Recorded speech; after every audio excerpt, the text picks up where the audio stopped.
Bem-vindos a mais um episódio do Execom Talks, que é o podcast da Escola Superior de E-Commerce. Eu sou o Jean Macdice, diretor executivo da Escola Superior de E-Commerce. Estou aqui novamente com o Henrique Gasperoni.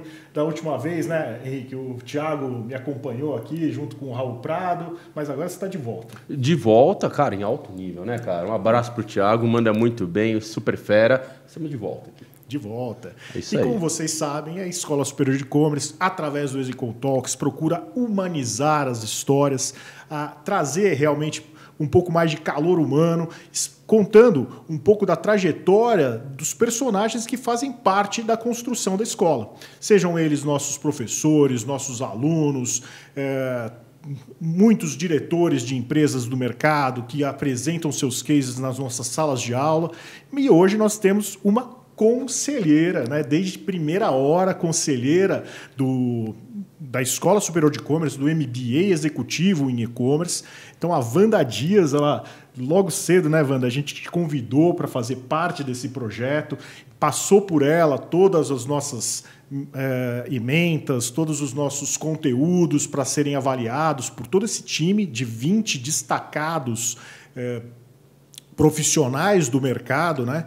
E aí a Wanda, então, desde sempre também uma trajetória muito longa com a gente, através do E-Commerce Brasil. Eu conheço ela quando eu ainda era audiência, sentava lá no auditório e assistia a ela fazendo as palestras dela. Então é muito antiga realmente a sua trajetória e, afinal de contas, você começou lá atrás, eu diria, Henrique, é um dinossauro do... Odeio esse termo. Mas é realmente assim uma das precursoras, porque lá em 2002 já gerenciava uma operação de e-commerce na M. Martin, né? Verdade, é mesmo. Já faz tempo. Mas é um prazer estar aqui, obrigada pelo convite, adorei. E a escola, né? A Escola Superior, eu fiz com prazer, eu vi todo o programa, achei fantástico. É um orgulho ter feito parte de toda a experiência da escola. Acho que, nossa, ver tudo isso que a gente está construindo é maravilhoso. E realmente pensar lá atrás, quanto tempo... e te ver, né? Agora vejo você no palco também. Mas realmente é muito tempo. Comecei há muito tempo atrás, nem sei quanto, nem vou falar. Mas já faz Vai tempo. Confessar, né? Não vou confessar, nem sob tortura. Mas assim, quando o Yahoo chegou aqui no Brasil, eu já estava com eles. Assim, já comecei a trabalhar com internet. Mas tem uma parte muito curiosa, né, que você estava contando agora há pouco para a gente, que você fez letras, né? Se formou em letras, foi professora. Acadêmica, fiz letras. Sou formada em letras, português, inglês, fiz. E fui fazer, né, uma ideologia assim, de dar aula para a escola pública mesmo. E era muito interessante, porque quando você se forma, você imagina que você vai ter assim uma carreira, né? Muda, no meio do caminho muda. Mas, aquele tempo, eu tinha uma ideologia de transformar a vida já de alunos mesmo. Olha isso, né? Que legal. Conecta um pouco com o propósito da live, né? Qual que é o propósito da live? Transformar a vida das pessoas através de experiências, aulas e tal. De qualquer maneira, acho que por isso também é um orgulho participar. Eu tenho muita vontade mesmo de transformar, seja através, né, academicamente, ou essa transformação digital que foi. Né? Acabei pegando lá de trás e transformando, de alguma maneira, né, a gente transformou. Né? E como foi essa ponte, né, entre as aulas? Porque você falou que atuou, né, por algum tempo.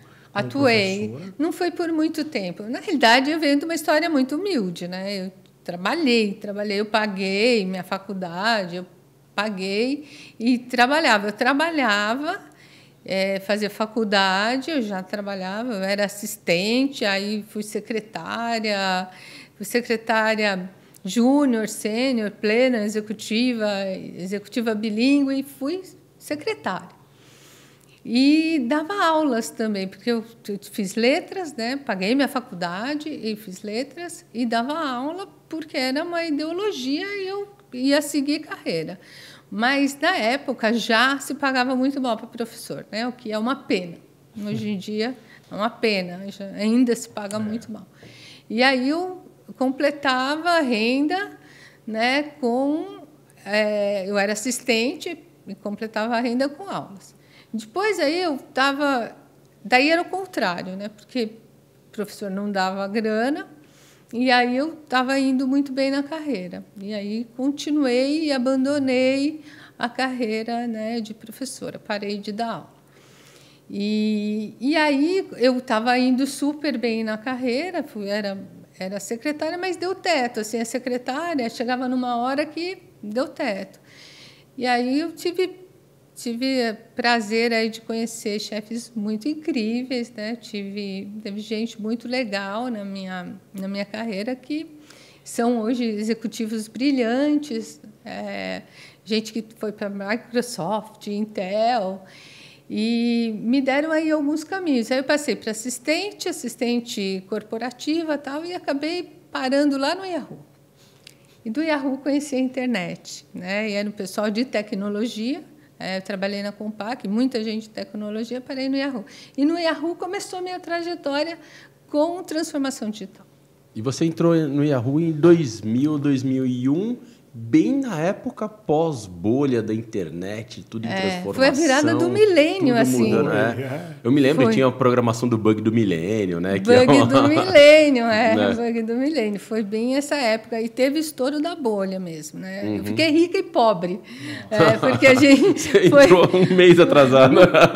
Foi um mês atrasado da estouro da bolha. Eu cheguei a ganhar ações, assim, ficar rica e pobre, porque a gente falava assim, nossa, como isso dá tanto dinheiro? Na época, a American Online era nosso grande concorrente aqui. E a American Online comprou a Time Warner, né? Nossa, e o Yahoo falava de se comprar a Disney. Era gigante aqui no Brasil também, nos Estados Unidos, enorme. Eu acho que o Yahoo, inclusive, naquela época era na mesma rua aqui, né? Na Fidêncio Ramos. Eu trabalhei aqui. Eu me lembro. Eu fui no escritório deles naquela época. Eu trabalhei aqui na Fidêncio Ramos, inclusive. E era mesmo. E assim, era gigantesco, era... tipo um Google, assim, era gigante.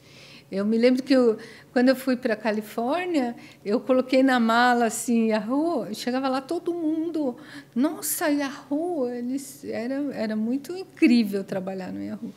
E acho que abriu muitas portas, porque eu acabei indo para esse lado, né, da internet, acabei me apaixonando e comecei a fazer e-commerce. Achei, poxa, a gente já tinha a Amazon vendia muitos livros, né? Aqui já estava brilhando assim, algumas coisas. Lembrando assim, um pouco a retrospectiva, 1995, a Booknet, fundada pelo Jack London, primeira loja virtual brasileira. Nossa! Ele se arriscava. O Jean vai... Jean é historiador. A pegada do dinossauro aqui, ele voltou para a Era Jurássica agora. Realmente, ele era um visionário, né? Ele faleceu poucos anos atrás, né? Um cara realmente visionário. Foi o que viu lá, basicamente, o conceito da Amazon, trouxe para o Brasil, prometia entregas em 72 horas, isso na década de 90, né? Não conseguimos até agora. Até agora. Em 97, 98, ele vende a operação para Americanas, né? Nisso, em 97, é fundado o Submarino. Na realidade, o Submarino... Eu acho que o Submarino compra a Booknet, que depois é comprado pela Americanas. Isso. Então, 99, a gente está falando assim, dos primeiros passos, né, do e-commerce. A gente já tinha Netshoes, né? A gente tinha Netshoes, era início, Netshoes, tinha Submarino, mas não era ainda B2W, tinha Americanas separado. Tinha pouca gente da internet, assim, pouquíssimos players, assim, e era engatinhado. Eu lembro que eu falava assim, trabalho com e-commerce, o pessoal falava, com I o quê? Como é que escreve? Vão-se 20 anos nisso, né? Mas e aí, e esse pulinho, né, do Yahoo, aí a sua próxima... Foi a Mimi Martin. Foi como... Já foi. Foi assim, sabe, estourou a bolha, e meu marido é de tecnologia, né? Ele já trabalhava com tecnologia, trabalhou há muito tempo com tecnologia e trabalhava no banco da General Motors. E os meus filhos eram pequenos, a gente morava lá em Jundiaí. E eu falei assim, vou dar um tempo. Ele estava numa ascensão de carreira, trabalhava muito, muito, muito. As crianças pequenas, eu falei, vou ficar em Jundiaí, vou ser mãe. Nossa, não consegui nada, né? Não aguentei. E aí falei, puxa, eu vou trabalhar com internet. Mas no interior tinha nada, né? Tinha que voltar para São Paulo. Eu peguei e falei assim, gente, mas eu podia fazer alguma coisa de e-commerce, né? Comecei a ler muito sobre isso, falei, podia fazer alguma coisa de e-commerce. E aí eu desenhei esse projeto de e-commerce. E aí pensei, podia ver alguma coisa assim. E lá em Martin tinha uma vaga, era uma vaga de internet, mas não era internet, era uma coisa meio estranha lá. E falei, vou aí. É aquela confusão, né? Era uma confusão, que eles não sabiam bem o que era. Não, mas então, o e-commerce naquela época era muito mais de tecnologia, né? Isso. Assim, totalmente. Olha, chama o cara da tecnologia aí, passa para ele esse projeto de e-commerce. Depois teve uma fase que foi para o marketing e ficou... eles não sabiam bem o que era. Alguém de internet aí. Alguém assim. E não existiam profissionais, né? Não. Era difícil. Ninguém nem tinha uma estratégia muito definida, né? Era uma coisa que você tinha que ter... Não sabia se contratava um primo para fazer o site. Um sobrinho. Aquela fazia um HTML lá e colocava, tá? Era uma época muito diferente, muito diferente. Mesmo os grandes players, a gente falou aqui do Submarino e tal, eu me lembro que naquela época teve o boom e tal, a gente ia no cinema, todas as propagandas eram, é seguro comprar pela internet? Sim. Eram todas. Só se falava nisso, né? Era um boom e o grande medo era, não, vão roubar os dados do seu cartão de crédito, né? Vai comprar e não vai chegar nada. Mas tinham outros medos. Eu me lembro que lá na Martin, quando eu falei com eram 3 donas, né? Com uma delas, ela falou assim, mas como que você imagina vender pela internet lençol? Porque, olha, hoje a gente na loja se vende assim, toca aqui no lençol, porque olha o toque desse lençol, olha como é que é esse daqui e esse, olha a diferença do toque. E era uma coisa assim, sapato era a mesma coisa, a gente falava de vender sapato, porque depois da Martin eu passei pela passarela. Falava assim, mas sapato para mulher... A mulher, ela tem que experimentar, viu? Como é que vai fazer? Mulher experimenta um monte. Eles vinha com um monte de sapato para a mulher experimentar. Então, tinha alguns paradigmas assim muito difíceis de você passar. E os donos, né, das empresas, eles eram muito difíceis de você convencê-los de que isso ia dar certo. O e-commerce... foi uma grande barreira, assim. Sim. Eu vivi isso na pele, né? Meu pai hoje tem 84 anos e trabalho com ele, basicamente, trabalhei com ele, né? Porque ele se aposentou agora no início da pandemia, mas trabalhei com ele por 30 anos, 25 anos para ser mais preciso. E a primeira vez que ele me elogiou pelo projeto de e-commerce foi durante a pandemia. Demorou um pouquinho. A vez que ele reconheceu o valor do projeto de e-commerce foi durante a pandemia. Ele viu que o negócio estava seguindo com as lojas físicas fechadas e falou assim, filho, parabéns. Parece que deu certo. Parece que era isso. Ainda bem. Ainda bem. E esse era o preconceito da década de 2000, né? Muito, muito preconceito. Tinha muito preconceito e tinha... Quando começou a dar certo, assim, né, Martin foi um sucesso. Foi um sucesso. Logo cedo? Logo cedo. Foi um sucesso. Quando a gente colocou no ar... Mas, assim, eu fiz muita coisa. Eu tirava foto, já. Tirava foto. Eu ia... Quando começou, eu fui fazer curso de Photoshop. Falei, gente, mas demora muito para tirar essas fotos aí. Como é que vocês vão... Tem que fazer uma sessão de foto para pôr no site. Pensei, não tem um jeito de a gente pegar e tirar uma foto aqui e pôr no site... Porque é só tirar essa foto, já tinha câmera digital, né? Não tem como a gente tirar uma foto aqui e pôr no site, não, mas precisa de boa qualidade. E tinha um cara lá que, puto, o cara era fotógrafo. Não dá para você tirar umas fotos aí para mim? Te dou minha câmera. Eu falei, te dou minha câmera aqui, faz aí a foto. E a gente improvisou lá um estúdio, eu tirava a foto, fiz o curso de Photoshop, era Corel na época, Corel Draw e Photoshop.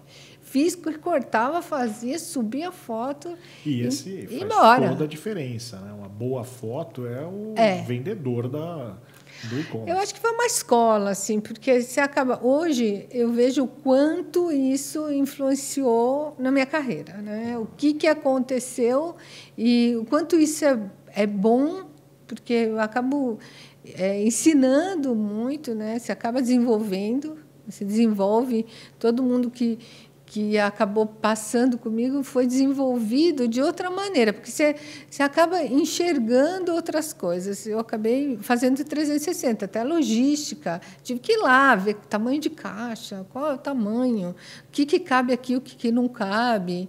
Né? Temos que ver tecnologia, como é que faz para juntar as coisas. E tudo de e-commerce, porque durante 2 anos e 6 meses como gerente de e-commerce na Martã, você deve ter saído bem experiente, né? Sim.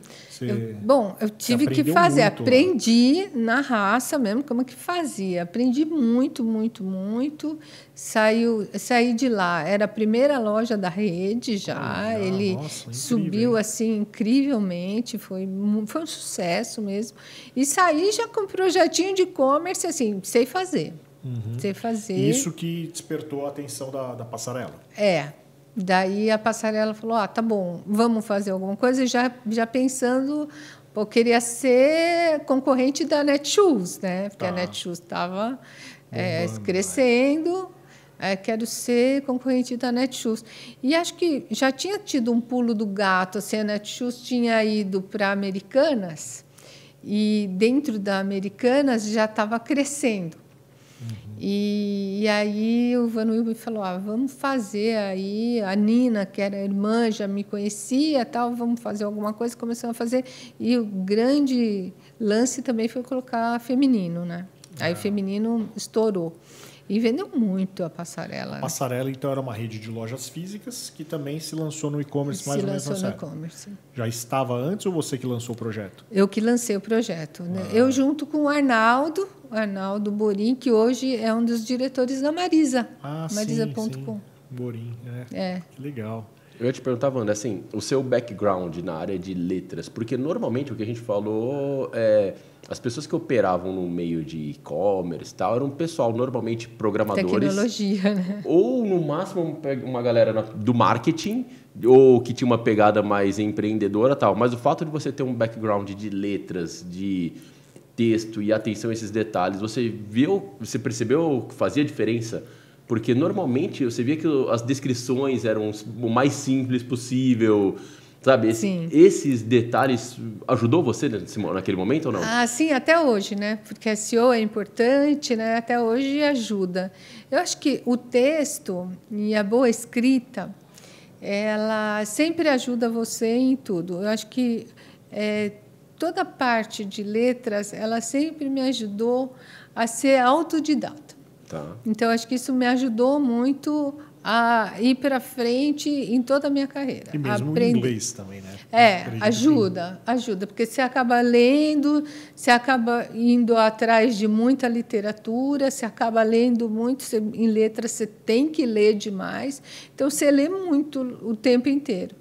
E você acaba aprendendo a se virar. né? A procurar literatura de todo tipo, aprender a descobrir esse novo mundo, negócios, você acaba indo atrás de novos negócios. Eu acho que essa curiosidade você me deu muita bagagem de curiosidade, né? O mundo acadêmico, ele traz muito isso, né? Traz muito essa bagagem de curiosidade, de buscar coisa nova, né? De inovação. Eu adoro quando me é proposta a dar aula de um tema que eu não domino. Sim. Porque é aí que eu vou estudar, vou aprender, vou me especializar, vou sair da minha zona de conforto. Porque dar aquela aula que a gente está acostumado a dar, que a gente já vive no dia a dia, é muito fácil. O difícil é você se desafiar, conhecer coisas novas. E o acadêmico, ele te provoca nisso. Então, você muitas vezes está como aluno, né? Você está tendo uma disciplina que não é teu domínio. Você vai ser obrigado a se lançar para cutucar aquele canto escuro que você não quer encostar, mas que vai ser obrigado a se desafiar. Mas sabe outra coisa, Henrique, que me ajudou muito, eu acho, que é também a comunicação.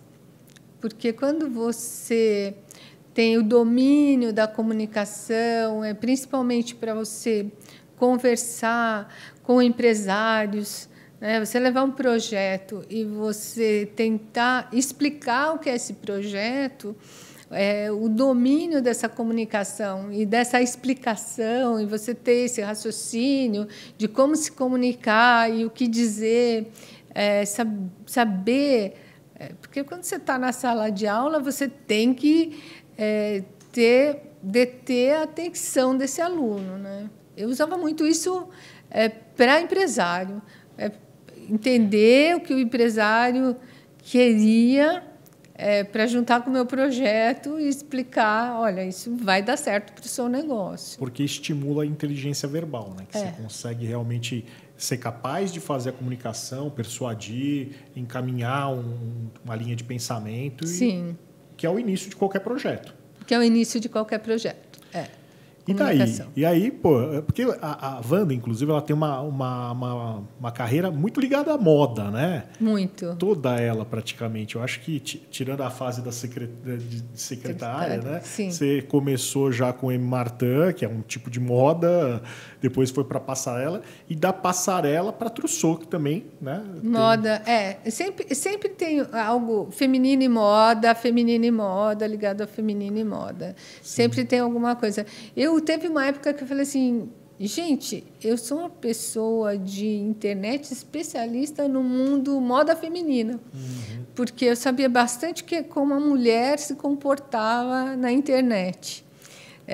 Eu via bem esse caminho, sabe o X? Como é que a mulher vai? Qual é o caminho da mulher? A jornada de consumo que a gente ensina tanto, né? Primeiro é a identificação da persona, tornar a persona muito clara para toda a equipe, né? Olha, a gente tem muito claro quem é que nós atendemos, porque assim a gente consegue ter noção de qual a dor, de qual a solução que a gente quer trazer para ela, seja uma necessidade ou um desejo. E a partir daí entender a jornada que ela faz. Então, esses caminhos, né, eu acho que esses touch points que você consegue ter essa facilidade de identificar na mulher. Sim, eu tinha muito essa facilidade, porque acabei vendo muito esse público, você começa a entender como é que é esse público, como é que ele se comporta. O comportamento também do consumidor é muito importante, né? Você vai entendendo esse comportamento, porque ele é o nosso comportamento, de fato, né? Acaba sendo o nosso. Agora, eu gosto de falar do tempo que você passou em cada experiência, porque isso também diz um pouco do profissional e do grau de comprometimento que você demonstra, porque suas experiências não são curtas, né? Você ficou 2 anos e meio como consultora na passarela, foi para Trousseau, 3 anos e pouco, também quase 3 anos e meio, mas aí você deu vamos dizer, um pulo na questão até de público-alvo, né? A passarela tem um público mais popular e a Trousseau é bem elitizada. Luxo, né? É luxo. Como que essa diferença para você? Foi difícil o luxo para mim. Eu aprendi muito com o luxo, né? A Trousseau me trouxe uma bagagem, um requinte que o luxo é muito difícil. O luxo é difícil até para vender. pela internet, porque o luxo, eu pensei, vou chegar e vou colocar no Google, vou vender, né? Vou fazer. O que a gente faz? Não é bem assim, né? Porque o pessoal que compra a marca, você não é palavra que vai lá, quem compra vai comprar a marca. E aí marca já é marca, né? Ele já faz um trabalho de marca. Então era muito diferente. Então não adiantava colocar lençol lá. O pessoal que vai buscar lençol, né, no Google, não está buscando um lençol de 1.000 e poucos reais, né? Então, assim, ticket médio altíssimo, né? Falou, gente, como é que eu vou trabalhar esse negócio aqui? Diferente, eu tive que aprender estratégia. Aí eu comecei a aprender estratégia, de fato. Legal. Foi o meu início de estratégia, de planejamento estratégico, começou no luxo. Lógico que tudo tem estratégia, né, Jean? Tudo tem um pouco de estratégia. Acho que quando você coloca um projeto no ar, quando eu comecei, né, em Martin, você começa a fazer uma estratégia, mas era um aprendizado. Na passarela, acho que eu comecei com uma coisa de consultoria, mas eu botei aquele aprendizado que eu sabia e aí passei a dar um pouco do que a Wanda, do que a pessoa Wanda, do que sabia e um pouquinho da minha experiência. E coloquei um planejamento em pé.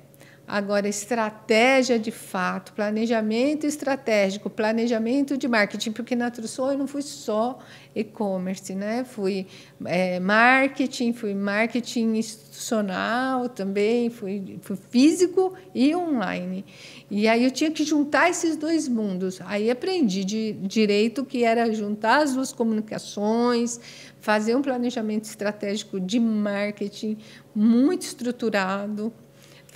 Então, eu acho que aí fechou bem o que era um planejamento estratégico junto com uma transformação, com digital, né? E a Trusol já tinha e-commerce? Não tinha. Também foi lançamento? Também foi lançamento. Foi o seu terceiro lançamento? Meu terceiro lançamento.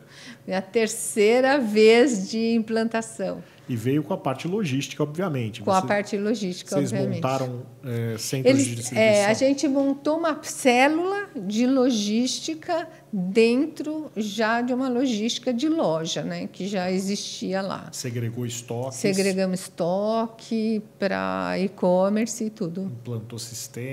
Implantamos sistema tanto para e-commerce. Eles tinham acabado de fazer lá tinha acabado de fazer uma migração de ERP, então tinha aquele caos. Sabe quando você faz... Aquele trauma de vai Aquele falar. trauma, hein? Trauma, é bem trauma. A última vez que eu fiz uma migração de sistema foi em 2015, mas às vezes dá vontade de trocar de novo, aí você lembra... Você lembra? Passa rapidinho. Cara, nem me fala. Eu ia te trazer... Você trouxe uma questão interessante. Quando a gente fala de planejamento estratégico, é um termo hoje que a galera que está entrando nas empresas, elas tendem a querer acelerar o máximo possível esse processo, porque é algo que, poxa, legal, a gente vai ficar aqui pensando, planejando, discutindo e tal, poxa, vamos fazendo logo, coloca no ar, é MVP, se não der certo, você derruba, e você aprende erros e tal, mas eu acho muito louco, né, porque eu acho que a galera tende a misturar muito o conceito de um MVP no sentido de pivota e tal, sendo que você tem que entender que, às vezes, passar por esse pênalti ali de você planejar um pouquinho te economizaria muito tempo ali na frente, muitos erros que você cometeu, sabe? Eu acho que hoje a gente tem uma cultura muito legal, acho que entender a importância do erro, mas não valorizar o erro, né? Entender que não queria errar. Sabe, eu acho que não... Eu acho que tem o termo, eu acho que, como um todo, ele está meio desgastado de uma forma que eu não acho tão bacana. Eu tenho uma opinião sobre isso. Eu acho que, assim, eu fiz muito MVP, né? E penei muito com isso. E hoje eu tenho estratégia, né? E eu acho que você devia fazer um planejamento estratégico para não penar tanto. O que acontece quando você faz um MVP? Você erra muito, você tem muita chance, você sai na frente, mas você erra muito. Então, você pode errar mais e quem vem atrás pode te ultrapassar também, com mais planejamento estratégico. Então, depende muito da velocidade que você tem de erros e acertos quando você pensa em MVP e ficar errando e acertando rápido. Depende do time que você tem, depende do fôlego que você tem para errar e acertar rápido. A cultura da empresa também. Cultura da empresa e tudo isso. Porque, às vezes, você tem em cima...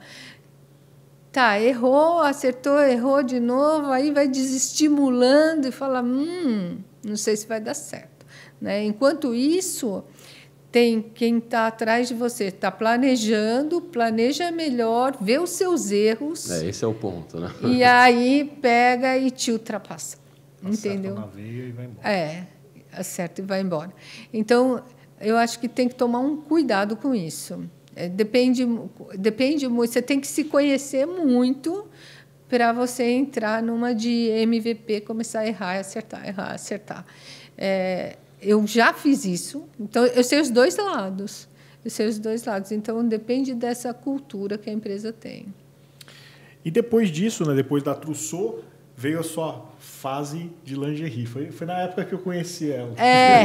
Conheci o Jean nessa fase de lingerie. Praticamente 10 anos, né, de estrada, sendo 9 anos na Hope Lingerie, que por um bom tempo foi minha fornecedora lá na Intim Store, né? É mesmo. Depois a gente conta, né, fornecedora de lingerie, porque você trabalha nesse mercado. Trabalho. Para quem não sabe, né, eu sou empreendedor também, tenho a Intim Store, sou CEO da Intim Store.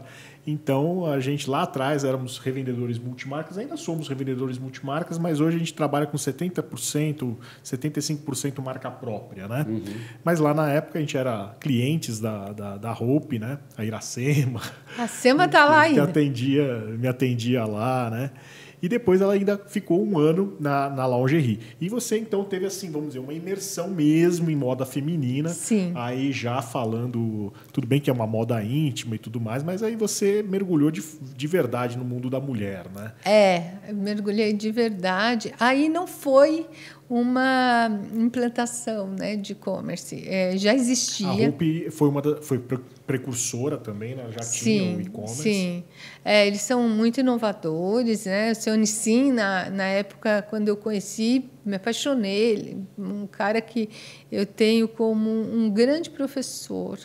Era um cara que todo dia sentava lá na minha mesa, trazia jornal e a gente discutia muito inovação. Então, Você sabe que meu pai conheceu ele, porque os dois fundaram a empresa no mesmo ano, 1966, no Brás. Então, eles se conheciam lá do Brás e tudo, e meu pai era cliente dele, né? Então, o seu Nissin começou vendendo as calcinhas lá no Brás e tudo mais, era só calcinha, a Hope não sabia fazer sutiã. Era uma fábrica de calcinhas. Mais tarde, começaram a fazer cuecas, aí criaram a Mesh, né? O outro irmão, Isso. Depois se separaram. Então, a gente teve Curiosamente, a Intim Store tem a mesma idade da Hope, 1966, a fundação. Olha que coisa.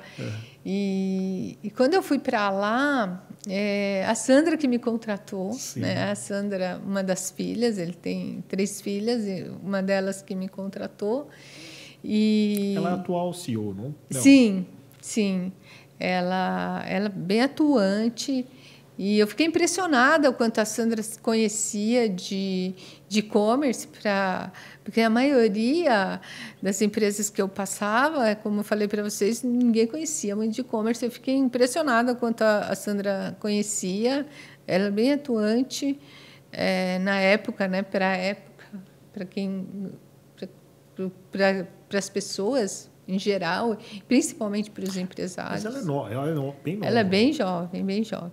E aí ela conhecia bastante, e aí a gente teve uma empatia, assim. Eu tenho uma empatia, uma admiração, inclusive, pela Sandra, uma pessoa bem legal. E aí acabei conhecendo e gostando, a gente se simpatizou e fui trabalhar. Fiquei 9 anos lá, assim, mas sempre com projetos novos, sempre com projetos diferentes. A gente fez um monte de coisas juntos, né? Fizemos B2C, B2B, Omnichannel, fizemos de um tudo lá. E passamos por várias plataformas, passamos por Ikeda, que sumiu, depois Rakuten, foi embora também. Aí foi com Oracle, Vtex, com Gisele Bündchen. Aí Gisele Bündchen foi uma das modelos da Hope, e daí quis ter a marca própria dela, a gente entrou com Vtex lá. Então, a gente entrou com várias plataformas, foi assim... Aí fui conhecendo um monte de plataforma, um monte de tecnologia, foi muito legal. Assim. E assim, dessa fase, o que você diria, assim, em termos das plataformas, das tecnologias que você conheceu, o que funcionou mais, menos? É assim, Jean, o que eu percebo de plataforma? Não existe a que funciona mais ou menos, existe a que é para você. Aí, quando ela se identifica, quando você precisa de uma plataforma e depende da sua maturidade, depende do que é necessário, do que você necessita. Tem plataformas que são super boas e que são ainda iniciantes, que você pode utilizar, ok? Né? E você pode até alavancar muito o seu negócio com plataformas de entrada, vamos dizer assim. E tem plataformas muito parrudas que times bem maduros já levam também para outro patamar o negócio. Então, depende muito. Agora, também tem plataforma muito grande que você põe na mão de time imaturo que eles vão achar que a plataforma é ruim. E são plataformas que estão no Gartner, né? Que você fala, como é que essa plataforma é ruim? Né? Não é. Tem plataformas que dependem de muita mão de obra especializada. Ela tem todas as funcionalidades, mas tem que ser setadas, né? Tem que ser parametrizadas, customizadas para a sua real necessidade. Então, por isso que eu acho que depende muito da maturidade. Porque o que acontece? Tem plataformas que estão prontas, né? Que você sai já com elas jogando, e quando você deu teto nessa plataforma e você precisa de funcionalidades além daquilo e você quer muita coisa muito personalizada, não tem como. Aí você precisa de uma plataforma que é uma página em branco e que você pode escrever nela o que você quiser. Né? Aí você precisa de uma plataforma que vai dar esse trabalho que você está falando, que você precisa de programadores, que você precisa de gente muito especializada, mas que vai transformar o seu negócio diferencial. Vai ser diferente, né? E a moda, ela tem muitas questões particulares, né? Tem. Se você quiser se diferenciar, se você quiser algo muito personalizado, se você quiser algo muito diferente do seu concorrente, você está com um time muito maduro, fala, eu queria fazer algo muito diferente, às vezes você precisa. Depende muito do grau de maturidade mesmo, do time. Hoje, eu tenho uma convicção de que não adianta também você colocar uma plataforma, pode ser uma empresa gigantesca, ela pode ter a grana que tiver, e para você colocar uma plataforma global num time muito imaturo, com uma empresa que não tem uma maturidade digital ainda que ela possa pagar por isso. Você lembra que antigamente no e-commerce de moda era difícil. O Mercado Livre não tinha grade. Então. Grade é o tamanho e cor, né? Então você não tinha, muitas vezes você não conseguia vender em muitas plataformas porque elas não tinham bem parametrizadas a questão da disponibilidade de grade, cor e tamanho. E isso, obviamente, foi sendo vencido, né? Hoje, praticamente todas as plataformas são muito bem preparadas para essa questão, mas existem outras questões, por exemplo, kit. Né? Você quer vender, de repente, um kit de 3 sutiãs. Como que eu vou fazer isso? Vou ter que separar de 3 em 3 o meu estoque e oferecer? Não, poxa, eu posso fazer isso de forma eletrônica. Quero oferecer um kit look, ou seja, o sutiã, a calcinha, o hobby, o chinelinho e mais algum acessório. Poder oferecer isso dentro de uma página. E tem muitas outras funcionalidades, né? Ah, mas sutiã com taça, né? Meu Deus do céu. Porque você tem... vocês não usam sutiã, vocês não sabem o que é isso. Sutiã com taça, que você tem tamanho, né? O tamanho da taça também. Além de você ter cor, tamanho e tamanho da taça. É 3D o negócio. Você tem 3D. Cor, tamanho e taça. Então você pensa o seguinte, uma grade de 3 cores com 3 tamanhos, que em tese seriam 9 variantes, com a taça, multiplica por 3, 18. Nossa, cara, para um item. Mulherada que está assistindo, sabe? Sabe? Então, realmente, assim, ajusta tudo, né? Porque pode ter o tamanho das costas, o tamanho do busto. A Wanda vai saber melhor que eu. É isso. Mas tem a taça A, B, C, D. Nos Estados Unidos vai até qual? Até DD. E a tabela de medidas. Hoje tem provador virtual. Na época... Hoje, né? Você consegue tudo. Até realidade aumentada, tudo. Na época, tabela de medida era um sofrimento. Cada um tem uma tabela de medida. Isso é o pior aspecto da moda. Os Estados Unidos, na época dos catálogos, né? O catálogo é o predecessor do e-commerce. Porque, basicamente, era um livro, né, que você levava tinha lá a foto, então você poderia fazer o comércio remoto, de forma remota. E os Estados Unidos tinham uma trajetória bem antiga. Bem cultural, né? Bem cultural. Os catálogos, eles remontam o Velho Oeste. O caixeiro viajante que ia com a carroça e o catálogo. Então, desde muito cedo, eu acho que foi do século passado, eles padronizaram a padronagem de tamanhos.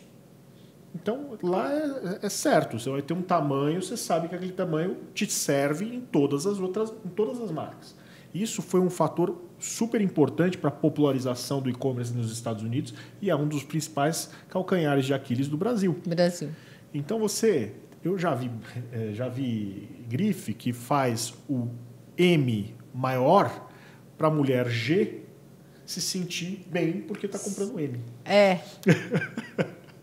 Cara, mas você sabe que eu recentemente eu comprei 2 camisas do Corinthians e eu sempre compro M. Aí eu falei, legal, comprei M, né? Só que eu esqueci, comprei de jogador. Ixi. Só que de jogador eles usam tão agarradinha a camiseta que devolver. Aí eu falei, não. Agora tá assim. De jogador é G. Porque o ego é muito grande, então tem que... Eu esqueci que eu não sou jogador. Mas jogador você para pensar, né? Poxa, a mesma camisa, só que você esquece. Uma é de torcedor, uma é de jogador. O jogador usa a camisa mais justa, né? Exato. Mas mesmo comprar fora, assim, quando você compra, sei lá, da China, né? Que é um padrão asiático mesmo, cara, é muito menor o tamanho do produto. Muito menor. Então... nós não temos um padrão, é difícil. Difícil comprar. Se você não tem... E tabela de medida é difícil também. Aqui no Brasil é muito difícil. Você ainda tem... Mesmo com provadores, é meio difícil de você comprar. Então, a moda, ela foi se assegurando... Né? E tinha muita logística reversa, né? A gente tinha muito prejuízo com isso e toda vez que a gente pensava, puxa, temos que se assegurar com foto e tudo para não ter muita logística reversa, porque é caro, né? Brasil é gigante, você leva para... Quando você fala de calcinha, sutiã, né? O valor agregado disso é baixo, porque você tem um ticket médio menor ainda por peça e para o frete alto. Imagina levar para outro estado. Mas qualquer ticket médio baixo com reversa é prejuízo. Prejuízo na certa hora, e prejuízo altíssimo.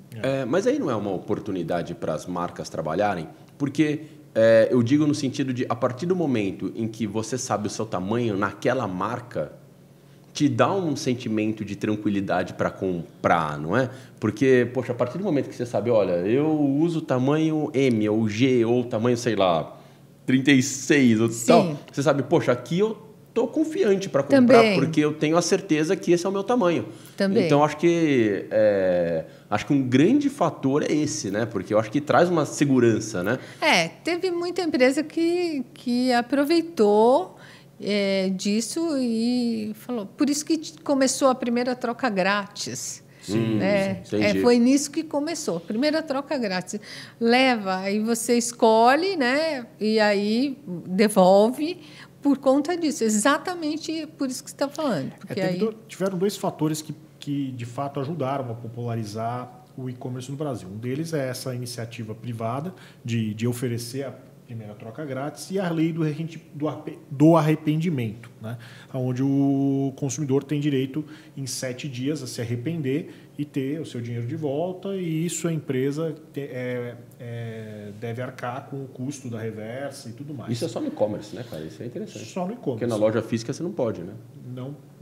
Realmente não tem o direito de arrependimento da loja física, porque presume-se que o consumidor viu o produto, né? E teve a oportunidade de avaliá-lo. Através da foto, gerou essa situação. Poxa, mas a foto pode ser que a entrega seja diferente da foto. Ela pode não entregar e isso poderia ser um motivo de insatisfação para o cliente. Mas nos Estados Unidos tem, né? Muito das pessoas de comprarem, devolverem depois e tal. Na hora, devolve dinheiro. A taxa de troca na Europa, especialmente, mas também nos Estados Unidos, é muito superior à do Brasil. Porque lá é cultural. As pessoas compram 2 ou 3 tamanhos para provar em casa. Uau! Sim.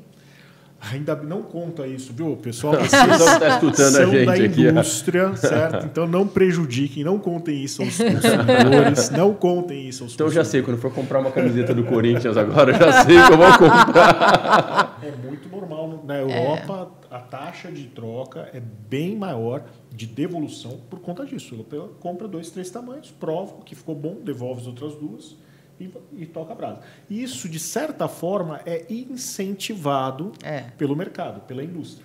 Indústria que eu me refiro é a indústria de e-commerce, incluindo varejistas e também fabricantes. Interessante. Estados Unidos é a mesma coisa. No Brasil, a gente tem o fenômeno da malandragem. A mulher que compra o vestido para usar no final de semana, a mulher, homem, enfim, qualquer um, que compra uma peça para usar durante o final de semana e devolver na segunda-feira. E você não tem muito o que fazer, né? Com a lei do arrependimento, mesmo que venha com sinais de uso, o que faz? Não tem, né? É muito ruim. Principalmente semijoias, essas coisas. Aí é complicadíssimo, né? Porque historicamente, né, até voltando na questão da lingerie, havia a máxima de que não se troca peça íntima. Sim. Lojas físicas não trocavam calcinha por uma questão de higiene. Mas com o e-commerce isso foi obrigado e virou mais um prejuízo. Porque muitas vezes, né, eu que tenho um comércio de moda íntima, a gente sabe, chega a calcinha com sinal de uso, é descarte. Descarte, sim. Tinha mesmo. Nas lojas físicas era muito comum, né? O pessoal não deixava nem experimentar, enfim. No e-commerce, quando eu cheguei na roupa, já podia trocar. Já podia trocar. Já era assim. E aí acabou, né? Virou... que foi uma quebra de paradigma, porque todo mundo comprava e aí chegava e passava o controle de qualidade, porque a roupa é fabricante. Sim. Aí voltava, passava por controle de qualidade, aí passava por higienização, enfim, e aí seguia a vida. Obviamente que a mulher ideal, né, comprar, lavar porque pode ter acontecido de ter uma prova, né, antes. Sim, Mas fiquei lá durante 9 anos. E passei por toda a transformação digital. Foi lá, justamente, que você se aproximou, ou por assim dizer, né, E-commerce Brasil e Wanda Dias se aproximaram, né? Qual foi a sua primeira experiência? A primeira experiência que a Vivi... A primeira experiência foi a Vivi me chamou, acho que foi um dos primeiros e-commerces Brasil, assim. Acho que foi em 2012, 2011. O e-commerce Brasil começou em 2010, se eu não me engano. E-commerce Brasil, 13 anos, né? 2022, 14º ano. Então, foi 2008. 9. Então, acho que o primeiro foi... Eu estava na roupa em 2010, eu acho que o primeiro ela me chamou foi em 2010. O primeiro que eu participei em 2010. Foi um dos primeiros, assim. Falei, não, 2019 foi o ano 10. 2020, 21, 13º ano, foi 2009. 2009, então. Aí foi lá.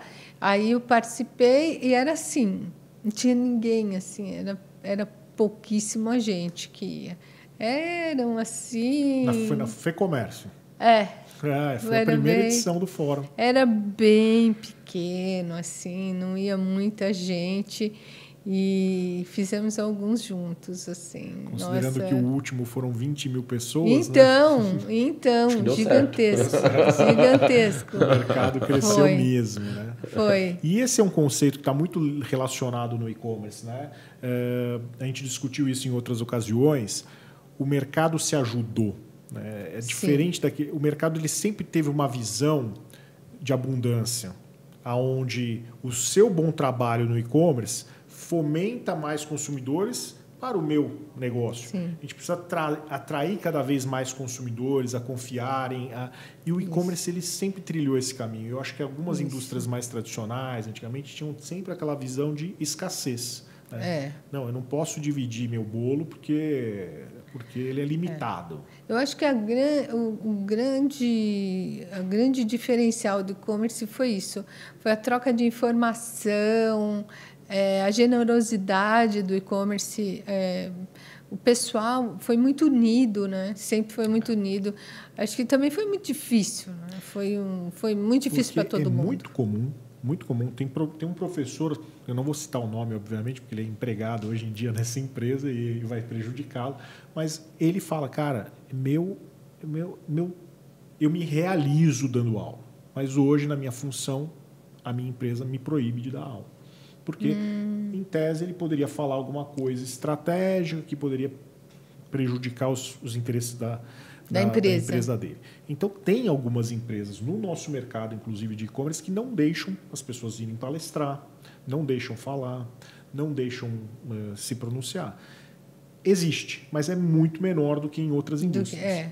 Antigamente era pior ainda, né? Agora eles estão mais abertos. Antigamente era bem pior. Eu me lembro que, graças a Deus, a Hope nunca foi assim. Sempre fui muito incentivada, inclusive, a aparecer, a mostrar que a Hope também estava participando. Eu sempre fui muito incentivada. Acho que isso também foi muito bom, porque a gente acabou fazendo muito projeto diferente. Mas eu também escutei muito isso de muitos amigos. Muitos amigos que estavam fazendo iniciativas e que tinham iniciativas muito legais e que, infelizmente, não podiam participar, porque as empresas não permitiam. Eram iniciativas bem interessantes, que podiam ser compartilhadas, né? E que não puderam, porque o pessoal não deixava. Ao longo de vários anos fazendo eventos, é interessante, porque já me deparei com situações como essa, mas eu sempre tive uma visão de achar que era um certo egoísmo, sabe? Porque, poxa, você vai lá no evento, né? Você está vendo o que está todo mundo fazendo, está discutindo, tal, na hora de você compartilhar os seus erros e acertos, tal, não vou falar? Uma vez a gente discutiu isso, acho que no grupo do E-Commerce Brasil, a gente estava discutindo, acho que entre os conselheiros, a gente discutiu isso. Colocamos na mesa assim, todo mundo quer saber como é que... tem pesquisa de, sei lá, qualquer coisa sobre e-commerce, mas na hora de responder, ninguém quer responder. Quer ver a resposta do outro, mas... Quer ver a resposta do amiguinho, mas não quer responder. Ou então, quando responde, não responde de forma... Não responde certo, né? E aí acaba deturpando os dados. E, principalmente, eu acho que... É muito complicado, né? Porque, independente da pessoa que está indo lá, preparando um case, estruturando os dados, levantando o que deu certo, o que deu errado e compartilhando, poxa, essa pessoa se preparou muito para aquilo, sabe? Então, acho que o mínimo que a outra pessoa pode fazer é também desenvolver o mercado de uma forma bacana. Você sabe que nos Estados Unidos tem uma questão que eu acho interessante. Quando um aluno se forma numa faculdade... ele não pode, o ideal é que ele não dê aula nessa mesma faculdade, porque senão a informação e o conhecimento não é compartilhado. interessante. Então, o aluno, um professor que se forma em Harvard, ele vai dar aula na Columbia, no MIT e tal, mas em Harvard ele vai lá participar, mas esse professor não é uma boa prática, porque o conhecimento fica ali. Nossa, e o muito ideal interessante, é você né? compartilhar e espalhar aquela informação. Curioso. Eu acho... eu fiquei muito curioso, porque conversando lá com alguns professores, eles falaram, poxa, eu estudei lá, mas eu vi, por que você não deu aula lá? Super legal. Não, lá eu não posso. Eu falei, olha só. muito bacana. Porque essa ideia de compartilhar o conteúdo, sabe? Eu acho que é algo... É muito legal. Muito legal. Muito legal. Aqui a gente teve alguns problemas mesmo. E na sequência, né, olha, M. Martin, Passarela, Trousseau, Hope, Lingerie e Paramount Têxtil foi, vamos dizer, ainda, né? O filme está rolando ainda, né? Tá rolando. Mas foi a sua... Antes, né, de você se lançar, que era um pouco dessa sua experiência empreendedora, né, que tem sido assim nos últimos 8 meses, você passou então pela Paramount Têxtil lá como head digital, CDO. Então, eu tinha traçado um pouco dessa carreira. Eu queria muito ter uma experiência com indústria. Queria muito. Mas indústria... Porque a Hope é indústria, mas ela é uma indústria varejista, né? Ela é uma indústria que é mais varejo. 200 e poucas lojas agora, né? Tem bastante. Eu queria que fosse a indústria genuína, assim, para eu entender um pouco como é que estava essa indústria. E a Paramount é exatamente isso. É uma indústria com 4 fábricas, é uma indústria centenária. E tem fábrica de fios, né, que é uma fábrica bem diferente. São fábricas de fios, tem no Sul, tem aqui em Santa Isabel. E eu queria bem isso mesmo. Para mim só tem tecido de terno. Não, então, faz fio, lã, tricô, crochê para fazer tricô, crochê, isso lá no Sul. Aquela Pinguim, sabe, que é bem famosa, inclusive. E faz não faz a grife tecido masculina, né? Essa não, é internacional. Essa é internacional. É a linha de linha. De fazer tricô, crochê. Faz tecidos para ternos e tem essa fábrica. E tem uma fábrica de fios, que são fios para fazer tricô mesmo, máquina. E assim, e tem top de lã, que são uns tops bem para você fazer. Eles têm e-commerce? Eles têm e-commerce. E chama Pinguim, eu coloquei no ar, né? Chama Pinguim com BR. Mais um. É Pingoim. Pingoim.com.br. Ela é para vender lã, para tricô, crochê. Né? Não tecido. Não tecido. Não tecido ainda. Não tecido ainda. Mas é bem interessante, porque é um D2C, é um Direct to Consumer, né? Para vender para consumidor final, vender direto da indústria para consumidor final. Eu queria bastante ter essa experiência e entender como é que era essa indústria, como é que é pegar da indústria e direto para o consumidor final, sem passar por loja, sem ter loja nenhuma, não tem nenhuma loja. Como é que é fazer isso?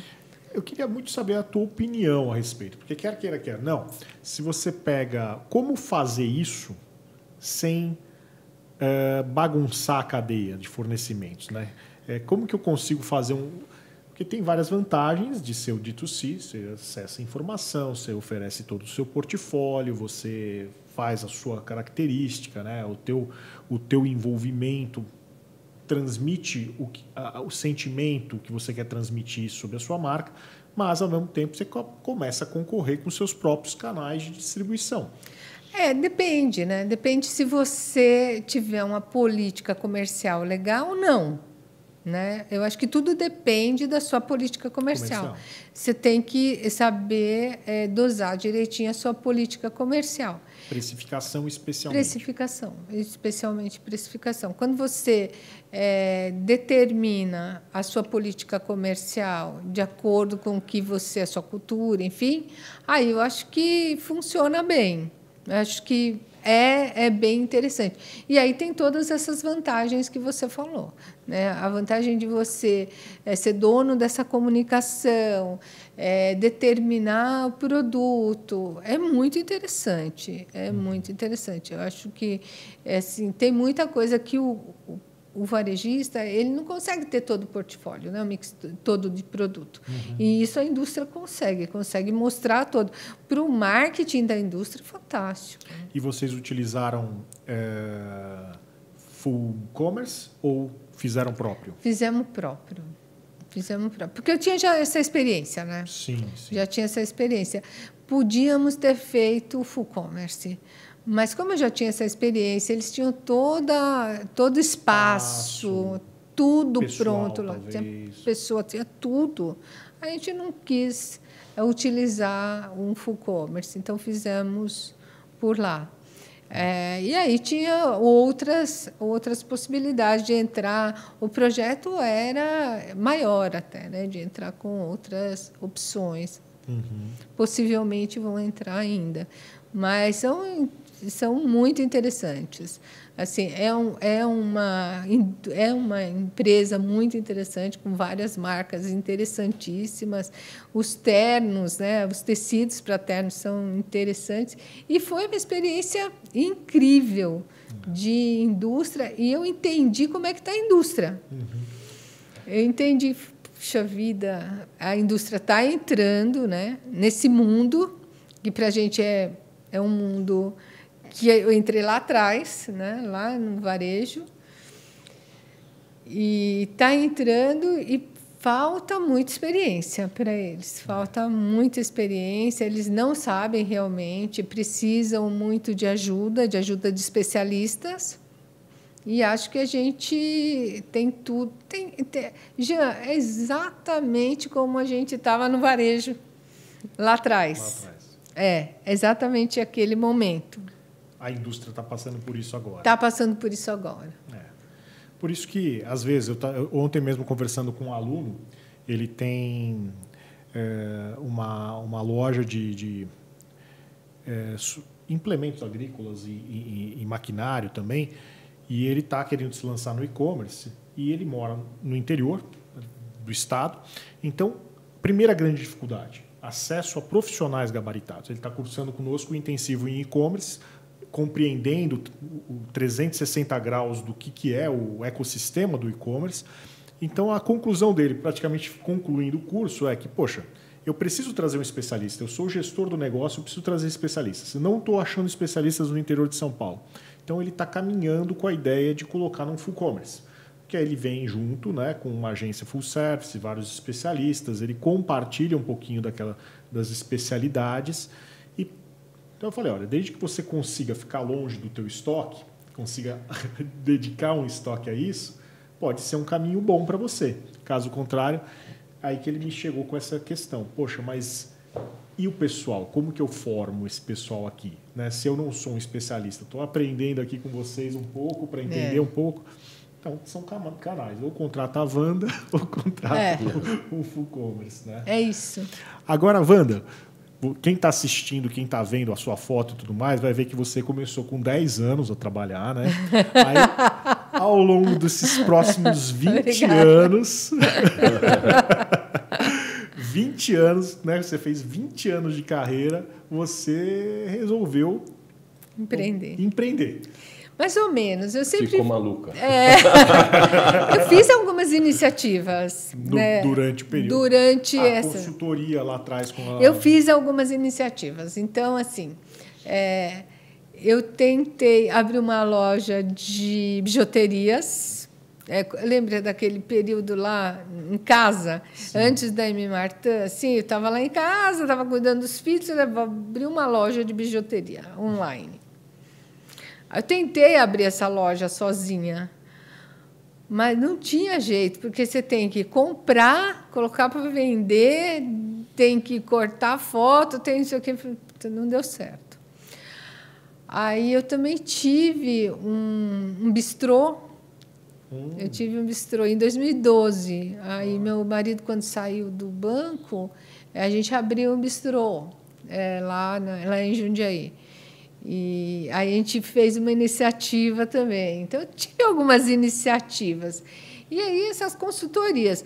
Mas nada assim... Sempre eu tive a profissão executiva, né? Né? Como pano de fato. E quando você tentava alguma carreira... empreendedorismo, assim, ele era sempre segundo plano, não era o primeiro. Agora não, agora é um primeiro plano. Quando eu decidi, não, eu vou sair dessa carreira executiva e vou ser uma empreendedora de fato, eu tomei uma decisão. Foi a primeira grande decisão foi agora. Eu já estava pensando nisso, se eu ia fazer sozinha ou não. Era essa a decisão, se eu faria sozinha ou se eu não faria sozinha. E eu pensei, vou fazer isso, como que eu vou fazer isso, se eu vou fazer, se eu vou voltar para o mercado ou não, o que eu vou fazer. Fiquei um pouco ali naquela dúvida. E aí o Caio tinha sido meu fornecedor, ele... Na época de Oracle, eu tinha feito a implantação Oracle lá na Hope e fiz Responses também, né?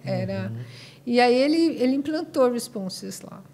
Ele tinha sido fornecedor e a gente acabou ficando amigo. Você fica amigo de um monte de fornecedor. E aí ficou meu amigo e a gente vivia trocando algumas ideias e tal. E aí, quando eu pensei nisso, eu falei, o Caio conhece tanta gente, né? E ele vai me dar uma boa dica, assim, o que ele acha, se eu realmente vou para esse caminho ou não, enfim. E aí fui lá trocar uma ideia com ele. Ele falou, vem aqui, vamos trocar uma ideia. E aí ele me fez um convite de ser sócia dele. Ele tem 5 empresas, né, do Grupo K. Ele já implantava Oracle, já fazia tempo. Tem a DIN, que já é uma empresa bem estruturada. Tem outra, a Salesforce. Ele tinha acabado de vender a Tonit para Salesforce, inclusive. Aí tem uma que é Zendesk, implanta Zendesk, enfim. Nessa carreira de empreendedor dele, ele conhece bastante. E aí ele falou assim, eu tenho a CP8, que é um estúdio de design, já tem aqui, e aí você vem, a gente absorve e vem com consultoria, porque eu queria consultoria. A minha intenção era trazer para o público, para os meus clientes, essa veia que o Henrique falou, uma coisa assim, muito mais de planejamento estratégico, né? De pensar para o cliente não ter essas decepções, né? De pensar como é que se faz realmente tanto a implantação do e-commerce ou quando ele está amassando barro. Não sabe o que fazer, parou, não está com crescimento, o que está acontecendo, o que a gente pode ajudar, e atalhos mesmo. Tem muita coisa que você aprende, né? Você aprende que você já caiu, já bateu cabeça e você sabe o que fazer. Foco em algum porte de clientes? Sim. Então, por isso a indústria, né? Eu queria muito a indústria, pensei muito em indústria. É foco só, mas não é assim especificamente indústria. A gente já tem bastante cliente, a gente tem a Fini, já é nosso cliente, temos o Grupo Arezzo, nós temos a Calvin Klein, é nosso cliente. Então, a gente já tem alguns clientes que são varejo também, né? A Arezzo é varejo, é varejista, a Calvin Klein é varejista, a Fini é indústria. A gente tem um foco em indústria, mas a gente não é só a indústria, a gente atende clientes de maior porte. E que tem principalmente um mindset de planejamento estratégico. Por quê? Precisa entender um pouco, né, Henrique? Porque tem que dar um valor a isso. Sem dúvida. Porque, às vezes, eles simplesmente não valorizam isso.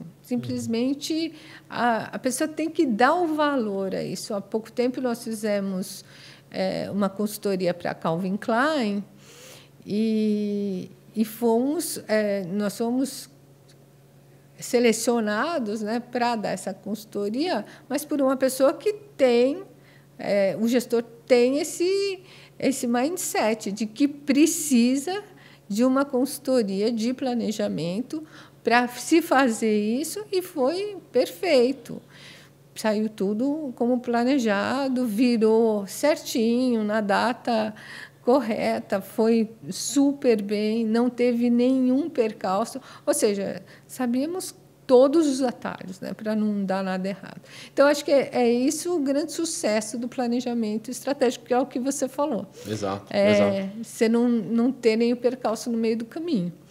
Então, isso que eu queria para os clientes. E eu queria dar para o cliente o que eu queria de um fornecedor, que era sentar com o fornecedor, ele olhar para mim e falar: olha, eu sei o que você precisa, não tentar me empurrar nada, sabe? Tentar olhar o meu problema e falar assim: tá, vamos junto aí que eu vou tentar te dar algumas alternativas. Né? Não tentar falar assim: olha, vou te dar a melhor ferramenta do mercado. Não é isso que eu queria a ferramenta que servia para mim, não a melhor ferramenta do mercado. A melhor eu sabia qual era, mas servia para mim? Sim. Então, era isso que eu queria de um fornecedor, e é isso que eu quero dar para os clientes. E daí, eu falei com o Caio que era isso, ele, é isso que está precisando no mercado, eu consigo te ajudar a escalar, vamos. E valores também, né? Porque numa sociedade também tem que bater valor. Sim. Porque é uma coisa que a gente queria muito. Queria que batesse valor. Porque, assim, foi muito difícil para mim, como mulher, ter chegado até aqui. Vocês sabem disso, né? Vocês devem ter entrevistado aí outras mulheres. Não é fácil nesse mundo de tecnologia, né? Nesse mundo...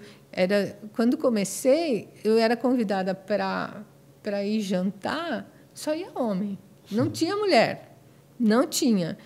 Às vezes eu tinha que simplesmente falar: olha, não vou. Não vou. Olha que coisa. Não tinha como, porque não tinha uma mulher para bater um papo, não tinha, só tinha homem. Ainda hoje tem pouco, né? Tá ainda hoje tem mas pouco. Ainda é uma área pouco empreendedora também, mulheres na liderança, eles têm falado bastante, mas é fato isso. A Live até tem um curso, né, sobre isso. De liderança feminina, tal. O curso tem sido bastante procurado, tal. Mas eu até bati um papo com algumas pessoas que são mulheres da área de tecnologia. E como é difícil, sabe? Você ter mulheres e até minorias, sabe? Negros na área de tecnologia também. É muito difícil. E é interessante, né? Porque tecnologia é uma área que é dominada por homens, né? Dominados no sentido de a maioria são Sim. homens. Mas quando você entra no universo de tecnologia ou conversa com as pessoas de tecnologia, não é uma área machista. Sabe, é uma área em que, na grande maioria das vezes, são pessoas super abertas, super compartilham muito conhecimento, gostam de trocar ideias, gostam... Você entra num fórum de tecnologia, estão os códigos todos lá, todo mundo gosta de trocar muito e tal. Então, eu acho que no aspecto de... Eu acho que até tem um aspecto talvez um pouco cultural. É cultural. É considero cultural. Um pouco cultural, porque assim, é como você disse, vamos combinar de sair aqui. Vai 5 homens... E aí a mulher que está afim de ir, às vezes, puxa, mas eu vou ficar deslocada. Porque talvez a outra mulher tem que correr para ir para casa, porque tem um filho para arrumar e tudo mais. E era uma coisa meio... O computador era um brinquedo de menino. Sabe? Na infância, né? Eu me lembro que na minha casa eu tinha minha irmã tinha os brinquedos dela e eu tinha um computador. É cultural. Sabe? Então acho que é bacana a gente ver que está mudando. Né, que as mulheres podem entrar e devem entrar em tecnologia, devem transformar a vida delas em tecnologia. Uma coisa que eu gosto muito de ver é o fórum. Primeiro, assim, você sabe, você participou, já foi curadora, a preocupação que nós temos de equilibrar o line-up com mulheres, diversidade, homens e diversidade. Mas no salão, de negócios mesmo, no evento como um todo, é bem parelho, homens e mulheres, né? A gente está conseguindo chegar aí uns 60-40, 55-45. Então é o início, é o começo. Eu acho que o e-commerce Brasil me ajudou demais nisso. A Vivi, o Thiago, que me ajudaram muito a entrar nesse mundo como mulher e trouxeram assim a presença feminina. Nunca tiveram nenhum tipo de discriminação, pelo contrário, né? Elevaram essa presença feminina e trouxeram para a mesa, me convidando muitas vezes, vem para o palco, olha, vem aqui para ser conselheira, vem aqui para a curadoria, sabe? Isso ajuda, e teve essa presença feminina. Né? Então, embora tivesse pouco, mas teve um começo, né? Estava tendo. Então, eles são bem responsáveis por isso. Né? Agradeço demais a eles por isso. Acho que eles são muito visionários nesse sentido. Acho que fazem isso brilhantemente. Eu já te provoquei para ser professora da Escola Superior de Idiomas. Eu só estou esperando o go ahead. Vai chegar a hora. E é bacana ver que as nossas aulas é bem equilibrado também, né? Tem muitas mulheres que estão ali no MBA e tal. A gente está devendo um pouco no podcast. Está devendo um pouco no podcast, cara. Desequilibrado. Nossos contatos aqui é muito bom, né? Muito mais óbvio que... Traz mais arrumar isso daqui. Mas eu Traz acho que é mais interessante mulher. que quando a gente vê que normalmente, por outro lado, o marketing tem muito mais mulheres normalmente, né? Sim. Então você vê que acaba tendo um equilíbrio, mas bacana a gente ver as mulheres codando mais, sabe? Mas você sabe que no começo, eu me lembro que o pessoal falava assim, mas mulher na tua idade, nessa área, não tem. Porque eu sou mais velha. Se você pensar, mulher da minha idade nessa área é muito difícil. É muito difícil. Porque assim, o pessoal mais novo... A gente entrevistou a Thaisa Borhoffen. Sabe, conhece, né? Não conheço. Da Post House. Sim, conheço muito. Conheço muito. Claro que eu conheço. Ela também é uma... É que esse sobrenome dela, né? Bornhofen. Ela é uma veterana. Ela, sim, é uma delas. Mas a maioria das mulheres que estão vindo, elas são muito jovens que estão nessa área digital agora. Porque eu me lembro que assim, as mulheres que são da minha idade, elas não são do digital. Elas não são. Agora que você vê, são mulheres mais novas que estão chegando, outra que geração, são da né? outra geração. Verdade. Então eles falavam, eu me lembro que eles falavam assim, você está meio destacada aí nessa área aí de digital, porque na sua idade, nessa área, você entra nisso, mas eu me lembro que quando o Facebook chegou e eu entrava assim, mas você já mexe nisso? Era uma coisa assim que... Né, eu sou fã do TikTok, lembra? Outro dia eu falei lá no grupo, mexo bastante. Mas, assim, as minhas amigas, né, que são do meu grupo, sim, mas as outras que eu conheço, não. Então, assim, é uma geração diferente, né?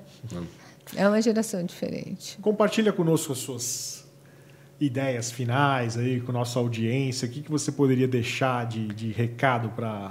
Eu estou muito nessa coisa de ajudar a mulher a ir para esse lado de empreendedorismo, a não ter medo. Eu acho que isso... Eu tive muito medo. Então, se eu tiver que compartilhar alguma coisa, eu acho que... Dizem que nasce uma mãe, nasce uma culpa, né? Não tem que ter. Cultural, né? Não tem que ter. Não tem que ter. Tem que arriscar. Eu tive muito receio. Acho que tem que ir. Não tem que ter receio. Tem que ir atrás das suas dificuldades. É que você teve, né? Mas foi. Fui. Nada te paralisou. Eu acho que você teve uma carreira brilhante que foi encarando o desafio. Você pode perceber que foi tudo engatilhado, né? Foi uma experiência engatilhada na outra. uma experiência, uma trajetória muito bem sucedida, né? E se fala assim, você é mulher mais velha, né? Eu tenho mais de 50 anos, acho que assim, você tem mais de 50, vá mesmo assim. Sim. Não é porque você tem mais de 50 que você não pode fazer nada. Lógico. Acho que você tem que empreender mesmo. Acho que você tem que ir para os seus sonhos, tem que tentar, mesmo que dê errado. Acho que pelo menos você tentou. E acho que uma mulher tem que ajudar a outra e tem que ir mais para podcast, tem que ir mais para o palco. Acho que tem que ir para o empreendedorismo e, se precisar de ajuda, eu posso ajudar. Muito acho bom. Que, se precisar, estou e à se disposição. O pessoal quiser te encontrar, onde que pode te encontrar nas redes sociais? Então, eu tô no LinkedIn sempre, eu estou sempre lá. Eu também estou nas redes sociais. /Wanda Dias. /Wanda Dias, /Wanda G Dias. Eu sou Wanda G Dias. Tá. Wanda G Dias. É fácil de me encontrar. Nós vamos colocar aqui no link. Coloca aí. Na descrição aqui embaixo. Sim.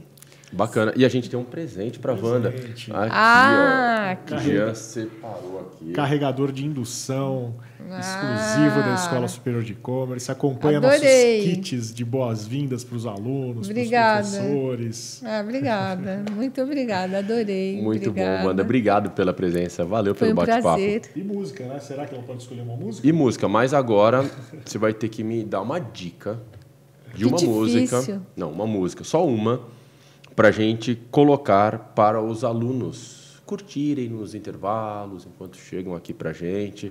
Só vai ser uma música, né, Jano? Uma só. Só uma. Tem alguma preferência? Skank. Skank, eu adoro Skank, cara. Ai, mas eu não sei o nome. Bola na rede? Como é que é? Sei.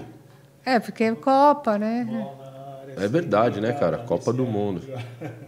Beleza, vai entrar na playlist. É uma partida de futebol. É uma partida de futebol. Vou colocar só um pedacinho aqui, vou pausar para o YouTube não quicar a gente.